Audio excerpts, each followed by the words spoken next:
Well, good afternoon, everyone. I'm Charlie O'Donnell from Brooklyn Bridge Ventures. I am super excited to have here with me, and we're going to talk about urgency and the idea of buying right now. And obviously, that's a very careful balance to strike when you as a marketer really want that buy now, but the customer may not be there. And so Zoe's an experienced marketer who's going to talk a little bit about how she strikes that balance in her everyday job. So Zoe, I'm going to let you cue things up and get out of your way. Thanks for joining us. Absolutely. All right, hang on one second. I'm going to use the share button down at the bottom. Yeah, hold on a second. I thought that I had closed all these windows, but here we are. All right, hang on one second. Share.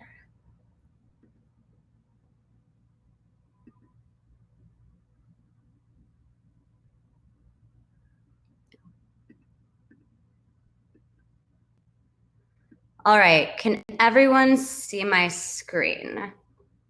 I'm assuming yes. We got you. Okay, cool. All right, so a little bit about me. My name is Zoe, and I've actually spent my career on the agency side.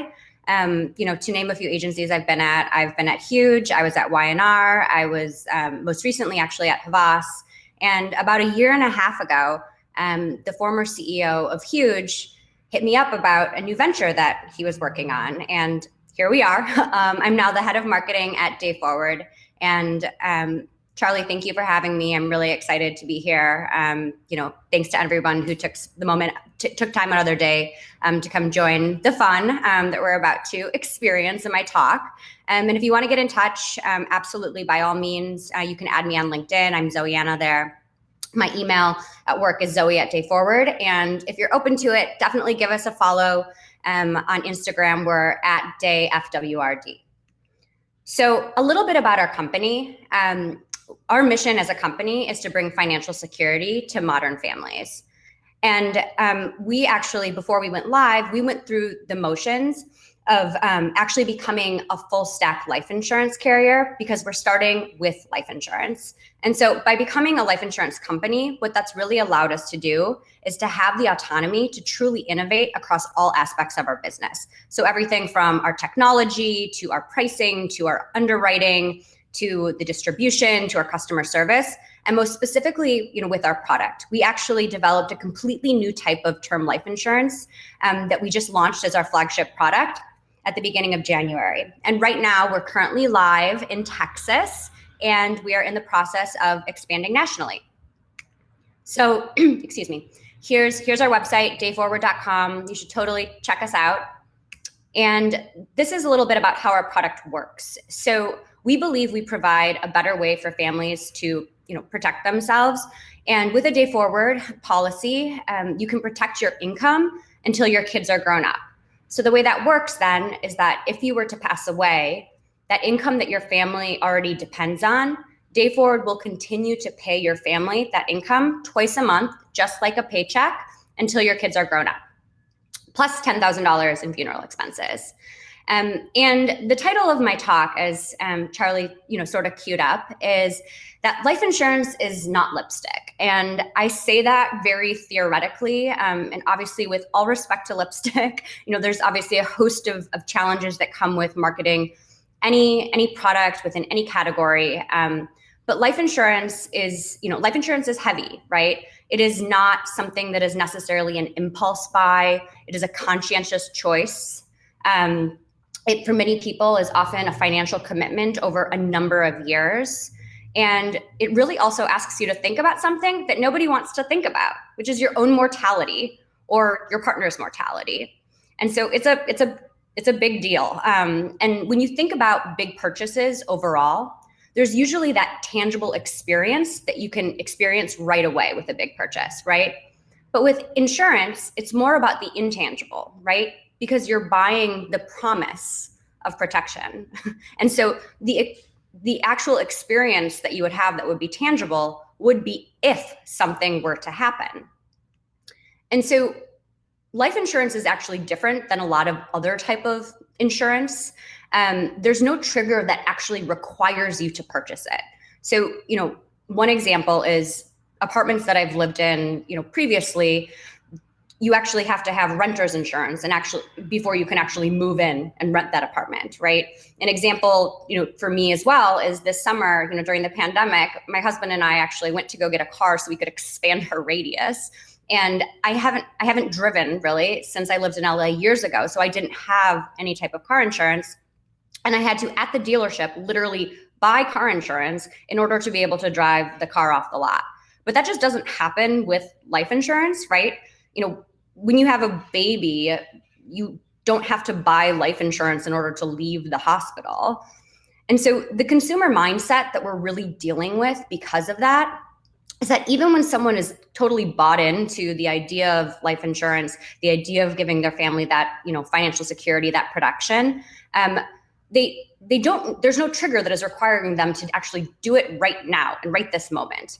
And so, the consumer mindset becomes, I want to give my family that financial security, but I can get that done tomorrow.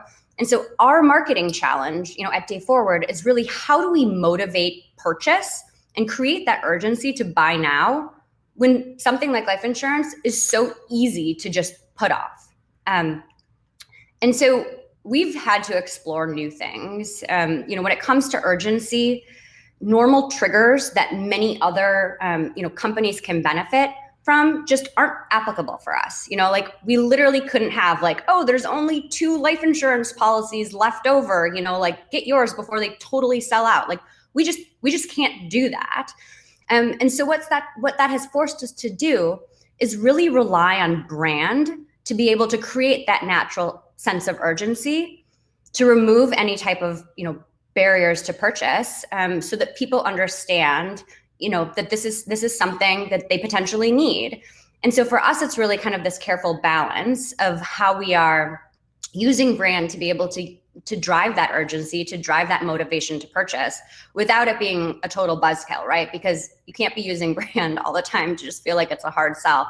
That's obviously not something that anybody necessarily wants. And so what I want to talk about today are 5 impactful things that we're doing to really weave urgency into your overall, to weave urgency into everything that you're doing with brand in a very impactful way. And while the examples that I'm going to be giving are definitely esoteric to Dayforward and to our category specifically, I do think that because it is an overall brand approach, they can be applicable to other people as well. So with that said, number 1, like I said before, life insurance is a big deal. So it's really important that, we are there for, we're there for people. I think this is a rhetorical question, but does everyone here totally understand life insurance? I mean, I personally knew nothing about it when I first joined the company. And I think that it's safe to say that a lot of people who are coming to us are coming in, pretty green in a similar fashion. And so it's really important for us to make sure that we are there for people, right? That we are there to inform, we are there to educate, we are there to really hold their hands and make sure that we are answering their questions throughout our entire, experience. And so the way that we're doing that really is making sure that we are storytelling throughout the buying process, and that we are preemptively delivering content to people at moments when we know a question would arise so that we can provide that solution.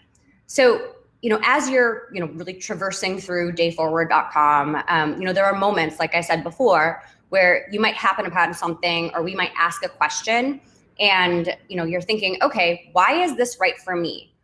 We need to make sure that we have content to be able to, answer that question for you, because we are a digital life insurance company, right? It is a site experience, and we need to make sure that we have that content that is supporting that answer so that people, have the confidence to move forward. And that we're the answer to that is that we're really telling them why. And so here's one example of a piece of content that we've made that I want to share with you that, I think does a really great job of, answering that why at a certain moment to encourage people in a compelling way, to continue moving forward. If you're the breadwinner, the moneymaker, or the one who brings home the bacon, Dayforward income protection is for you. Because without your income, the people who are financially dependent on you would most likely suffer. So here's where we come in. Dayforward is a completely new type of life insurance that was specifically made to protect your income. So if you die, the people who depend on your paychecks will continue to receive your paychecks just like they depend on today.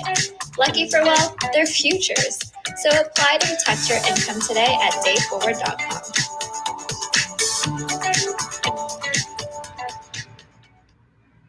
Okay, cool. So number two, like I said before, we are a digital life insurance company, but our CX doesn't just stop at our site, because it is very realistic and that people are going to have questions. Someone might need to actually speak to a human, and so it's really important that we have a seamless handoff between the entire kind of brand experience that you're having on the actual digital product, and then one that you would be having, with a human. And so for us, in order to be able to ensure that and to make sure that there is, like I said, that seamless handoff, we have taken the approach of really, not just marketing just our product, but really marketing our sales team, because we want to ensure that throughout the entire customer journey, people feel confidence in our brand to keep moving forward with us. So, we know that an educated consumer is our best customer, right?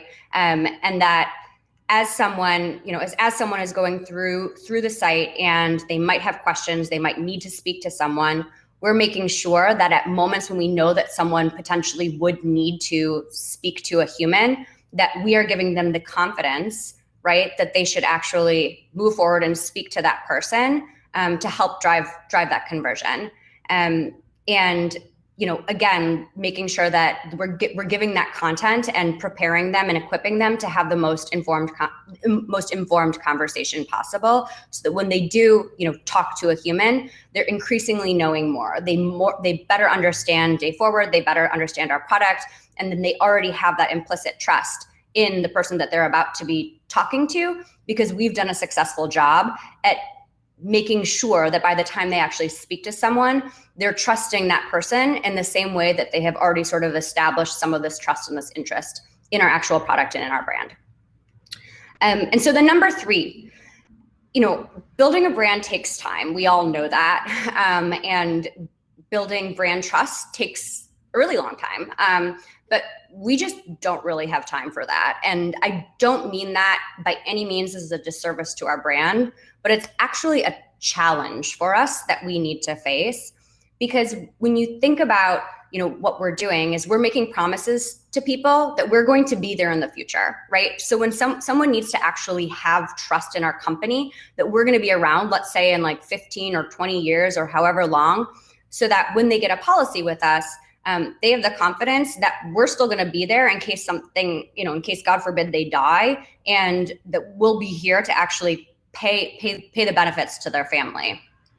And so, when you think about the incumbents, whether you know a lot about life insurance or not, those names and those brands, they feel like they've been around for a bajillion years, right? You know the names, you can sing their jingles, but oh my goodness gracious, I just totally went. Yep, you can sing their jingles, but they at the end of the day, they we're going up against them, right? We are going up against them, and we're a new company, we're the new kids on the block, and so we need to make sure that people are developing that trust, and we have to make sure that we're fast tracking it as much as we possibly can. And so the way that we are really doing that is we've taken an approach to completely social proof as much of our branded content as possible, so that instead of what oftentimes I think people do, is creating this content somewhat ad nauseum, where you're pretty much just propagating your own agenda. You're just consistently talking about your product, et cetera, et cetera. We're new, right? That might not be something that people are interested in, right? And so the way that we've approached that is we know what type of content and what interests our target audience. And so we just want to make sure that all of the content that we are creating really features those interests. It's in the style of the content that we know that our target audience is consuming. And we're ultimately just inserting ourselves in it, right? So if you're already going to certain people for different types of expert advice, we're bringing them into the world of our brand to help prop up and accelerate that brand trust, so that people do have that confidence, and pulling the trigger to actually trust a new company is something that they feel much more confident in doing. And so here's an example of some content that we made with Jelly, who is a personal finance expert.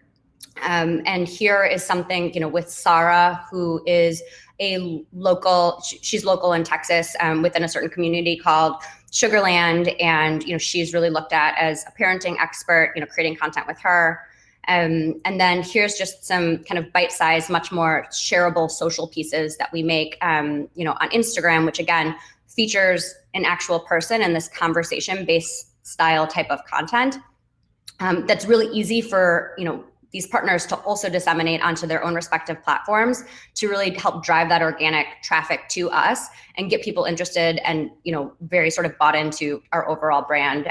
So they're excited about Dayforward. And then number 4, we, hot topic, obviously, how to very effectively and efficiently really get in front of an audience faster, right? One way that, we've actually found very successful for us is to do that via brand partnerships. And instead of just using, brand partners and, specifically influencer marketing just for a total brand play or just for, content creation, we're actually really using it for acquisition and lead generation, because we know that in partnering with these influencers, with these digital creators, we're able to get smack dab in front of their audiences because there's already that built-in trust with that specific person. And so we've actually partnered with, a multitude of partners, across, a variety of different, levels of influence. But what we've really found is our sweet spot is, people with this smaller to mid-size following. Because although they might not necessarily have really extensive reach, they definitely have a much more, built-in level of trust with their respective communities, and people find them relatable, right?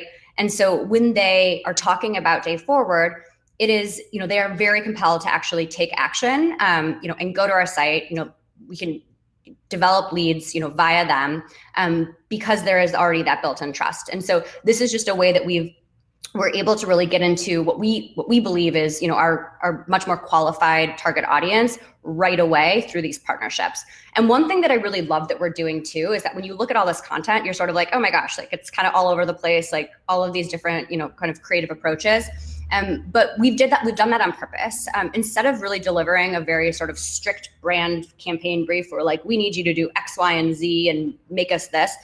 We really said like, hey, like, your audiences tremendously better than we ever will. And so, use your own voice to create whatever type of content you think is going to be the most meaningful to them that will, effectively, mutual interest here, drive lead generation to our site. And so that's the influencer piece there. And then the last one, kind of just to wrap this all up, is that our mantra as a company, right, and specifically, within marketing, is, how can we use advertising to really break through? And the mantra that we use is actually act as if, don't act like, right? Because when you think about other life insurance companies and the advertising that they're using, we all sort of know what that looks like.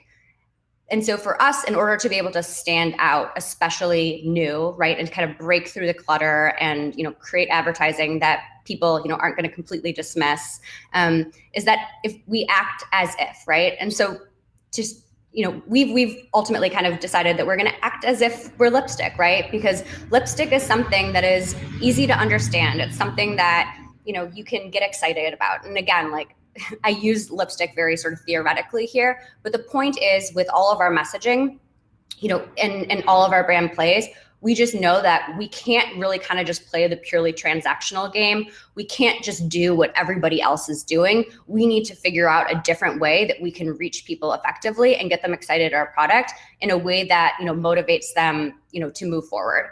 And I think from an urgency perspective, we're able to really tackle that need for people emotionally with our advertising versus, just having some type of transactional, like, here's a great price, we're super fast and easy. Instead, we again really we try to create that urgency by really getting in and tapping at that need that people emote towards. And so one quote actually that our creative director says here, which I think is pretty applicable, is that successful brands transcend category.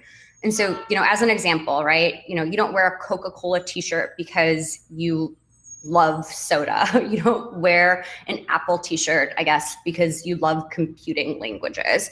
Instead, you're really bought into something bigger, right? You've bought into something bigger than that category. And, I think for us, the way that our mission, right? Our mission is really to provide that financial security. That is, an umbrella for something that is much larger than, explicitly just life insurance. And we know that that is something that is really important for people. And so in order to be able to, again, going back to this idea of urgency and making sure that this isn't something that people feel, if life insurance is right for them, that they can continuously, push off, that we've actually, successfully figured out a way to message that to them in a way that drives action. So one example of some of the ads that we've actually done in order to be able to break through that clutter and make sure that people really understand that need and move forward is through this 90s sort of nostalgia type territory. And so what this does right off the jump is it basically tells people that we've done something new, right? It telegraphs that this is a new company, this is a new type of product, and it is not a figment or a relic of your childhood and your past, right? Instead, this is something that doesn't feel kind of dusty and old or antiquated. It's something that you can get excited about, and it can fit really seamlessly within your, new and sort of progressive modern life. So that's the 90s content that we're loving. And then, this ad set, this territory is really interesting because it starts to juxtapose this idea of potentially all of the frivolous things, to say the least, that you potentially are checking off of your list every single day, right? So, you might go get your nails done, you might, take a photo on Instagram, you might go get those sneakers. But when you think about someone's actual checklist, right, you have all these things on it. If life insurance is on that list, it's so easy to check off the easy things, right? But life insurance is something that you're just going to kind of just have sitting there, over and over and over again. And so using this juxtaposition, we're really able for people to really make that, draw that connection and say, oh, okay, I get it, right? Like I did that, but if I'm going to weigh the benefits, right? This is actually something that is very important for me, and I should be able to fit that within, my schedule to be able to get done.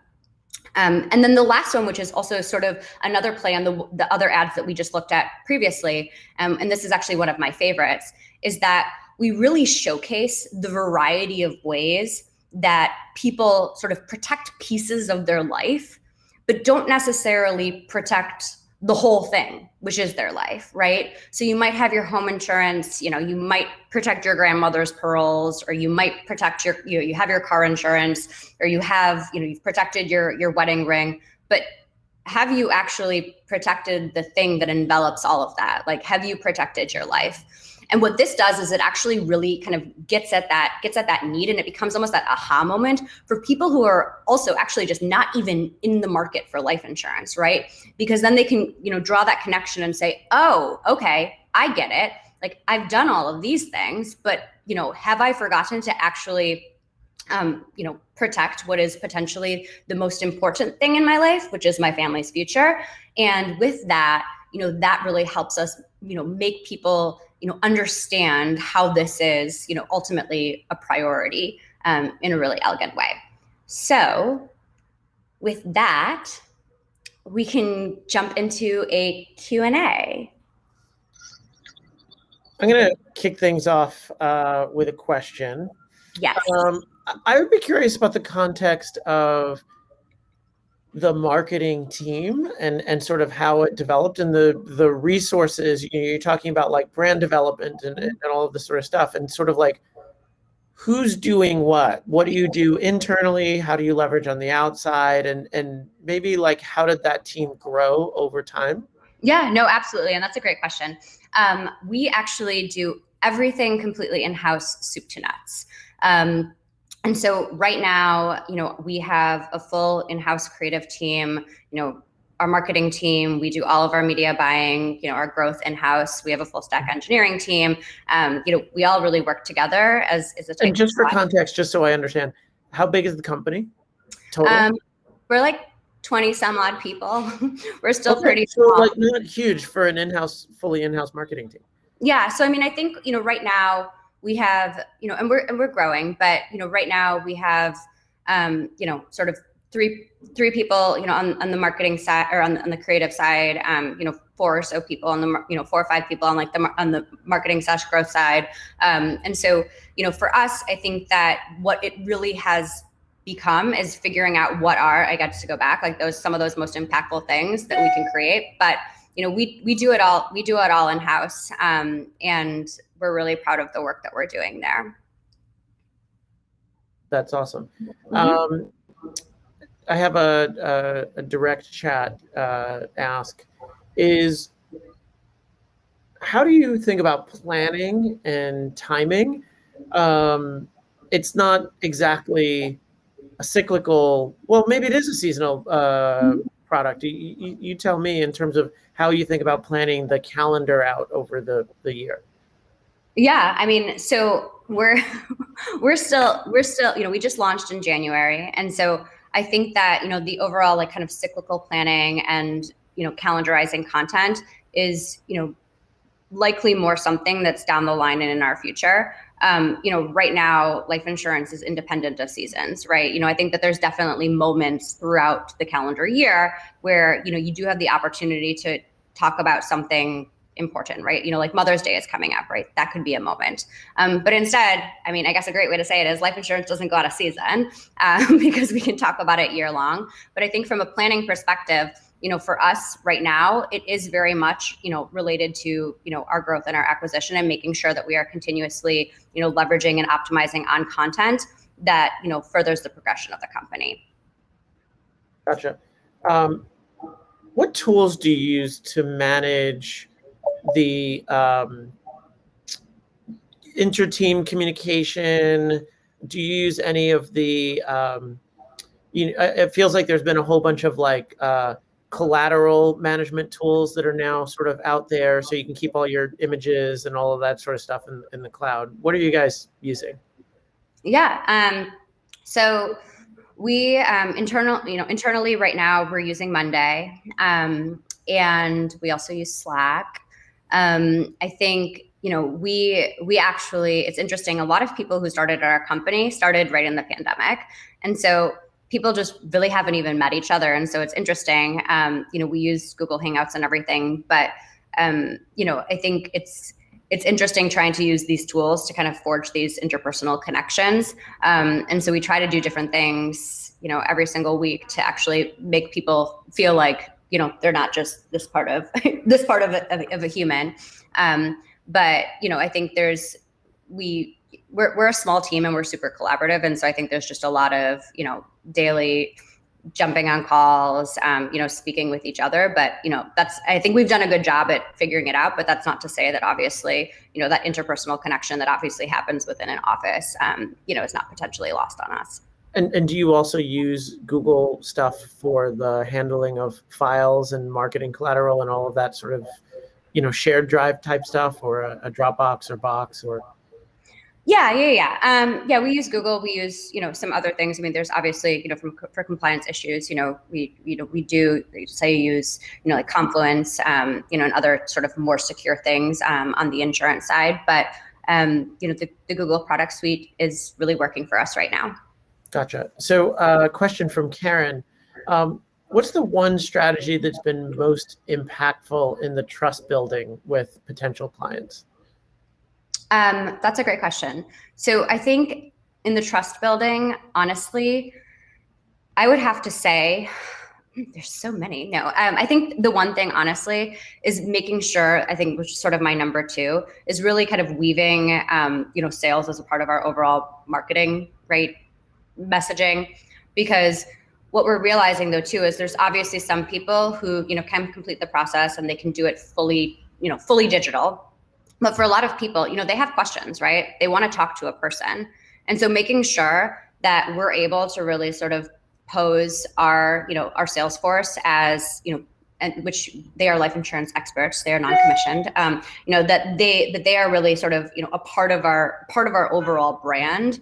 I think that, again, like after someone has, really sort of come into our site via, either, the partnership work that we're doing, or let's say word of mouth or our advertising, they're enjoying that. They've gone through the site, they're really enjoying that as well. And then I think the kind of the cherry on the top, right, is really making sure that we have these really great sort of spokespeople who are representative of our brand, who can really serve as experts and make them feel, like they are actually, able to find the right coverage and, give their family the financial security that they need. So I think that that's been, definitely very helpful for us early on. Gotcha. Cool. So thank you so much, Zoe, for Yeah, making time for us. I really appreciate it. And we will also check it out as clients, because we should all go there now, right? Yes. Well, we aren't. Yes. Depends where you are. We're currently just live in Texas. Okay. But, When's New York on the timeline? I mean, it's going to be, my answer for every single state will be the same. Hopefully, as soon as possible. But, it's, if you're in Texas right now, definitely, that's where we're live and we're able to sell our policies. But we do have a wait list for people who aren't in Texas. And so in that way, at least you can kind of keep up on our communications, our emails, which I think is another area that we're really excited about as well, that just didn't make it into this talk. But it's a great way to, keep us top of mind. And when we're available in your state, we'll say hi, what's up, and let you know. Gotcha. Thanks so much. I really appreciate it. Great. Thank you. It was great to be here. Bye. All right. Bye.